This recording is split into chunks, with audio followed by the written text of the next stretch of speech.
Hello and welcome to the BMW G310R. This is our first opportunity to ride one of these bikes, which is pretty exciting because this is one of not only the least expensive bikes that BMW makes, starting around $5,000, it's one of the cheaper bikes on the market here in the US, and one of the cheaper bikes that has a decently substantial build quality to it. And so we want to walk through this bike because it's a great bike for people that are getting into riding, but it's also a great motorcycle for people that just want something that's thrifty, easy on fuel, and a bike they don't have to worry about too much. It's light, something they can throw around. Now let's walk through this bike. Being a 310, it is a small displacement motorcycle at around 313 cc's, about 34 horsepower and 20 pound-feet of torque. So yeah, it's not a powerhouse, it's just a single cylinder. You can see that exhaust pipe here right in front of the rear shock. So, it's definitely a smaller engine, but the thing I like about it is the bodywork and the design. I mean, here it's in black, and I'm not usually the hugest proponent of all black motorcycles just because sometimes you lose a little bit of the styling elements on the bike, and especially, BMW's got some really cool color schemes, including some of the ones that they've done on these.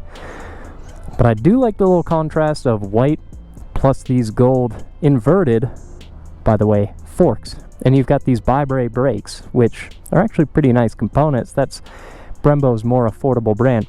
Granted, it is only one front disc, so you don't have dual front brakes. Wouldn't expect that on a bike in this price category, but it's just something that's worth noting. Here you can see the rear brake as well, the Bi-Bray logo on that rear disc. So yeah, that's the bike at a glance. The seat height on this is about 30.9 inches, so almost 31 inches, which means for the average rider it's going to be pretty approachable. At 5'10", I have a decent bit of bend in my leg, so it's not difficult for me to keep this bike upright, especially because it's very narrow and it's very light. Now, traditional old school key, you have a more traditional dash set up here. It's got good information on it. It's just an LCD, so it's not a fancy TFT or anything too crazy. Well, you can see your speed, your tach, you can see gear position indicator, your fuel clock, kind of a lot of the regular stuff that you would expect from just a more basic screen layout. Now that it's all fired up, let's get this guy dropped into first gear and go ahead and take it for a ride. I'm gonna expect that this should be a pretty easy motorcycle to ride, because that's sort of the point of a small affordable bike like this, is it should be easy to be on and it should be very thrifty. So far, it being very lightweight, it feels easy at low speed, not a difficult thing to maneuver around some of the chaos that's happening in front of me here as we pull out onto the road. Very light clutch pull, and you just hear that single CC buzzing away. Now let's hook on to the main road here. Oh, we got someone pulling out in front of us. Not that that necessarily matters, because you give it full throttle and it doesn't pick up super fast. You wouldn't expect it to. Again, it's not a super powerful bike, but it's got no problem getting up to speed, and I really think that you could have fun wringing this bike's neck and just riding the wheels off of it. It rides nice.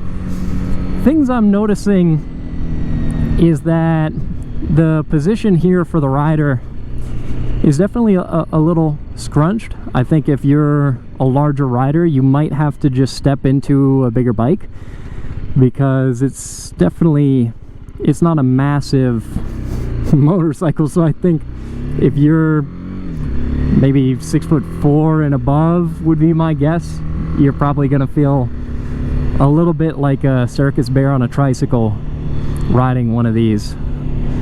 But at my height, about 5'10", even to a little over 6 foot, I think you'd be fine. Now I am noticing that some of the controls on this bike are not of the same fit and finish as the controls on some of the bigger BMW bikes. So there's definitely some areas in which it feels like they've cut costs. And that's not necessarily a knock, you know, because this bike does have to be affordable. So at some point or another, you do have to make it inexpensive by cutting something out. But there's a lot of other things that make this bike look and feel like any other BMW and of that same quality. I mean, for example, the handlebar clamp and the top triple tree clamp, I mean, those are both really nicely built components. That all looks of really high quality. The quality of the finish on the paint and the finish on the forks seems to be really nice. So there's enough premium looking components on this bike to make you feel like you're still riding a BMW. This is just my initial impression of the bike. Obviously, I haven't spent a ton of time with it because, I mean, really, honestly, I started rolling the camera right as soon as I got on this bike. So you guys are getting to see pretty much all the time that I've spent with this motorcycle. But I can definitely see why there would be an audience for this bike. It's very approachable, both in terms of the bike itself and its price tag. And again, I think especially if you're trying to get into riding, this would be a really good motorcycle to have on your list. If BMW has been a brand maybe that you've wanted to go for your first motorcycle, if you like BMW products, then this is definitely something that you could step into and not worry at all about it being too much motorcycle, because it's really not too much motorcycle for anyone. If this is the first bike you ever throw your leg over, I think you're gonna have you a pretty easy time on it. Also, one last thing, I do like the fact that this is a 6-speed. Because it's a 6-speed transmission, not a 5-speed, it is going to be a little less wrung out on the highway, which is nice. I mean, this is never really going to be a highway focused bike, so it's always going to be a little wrung out at those kind of speeds. But you know, it's got 6 gears, so yeah, if you want to bomb down the highway, you can do it. It's going to sound like you've got a beehive under you because it's just going to be buzzing away, but it's definitely possible. A motorcycle that you can ride in most all conditions, even if it might not be ideal for all of them. So let me know what you all think in the comments below, and we'll catch you all in the next video. We've been doing a lot of videos here out of Greenville, South Carolina. Plenty of other BMWs with 2 wheels and 4. So check out alltfl.com to see even more of those Beamers.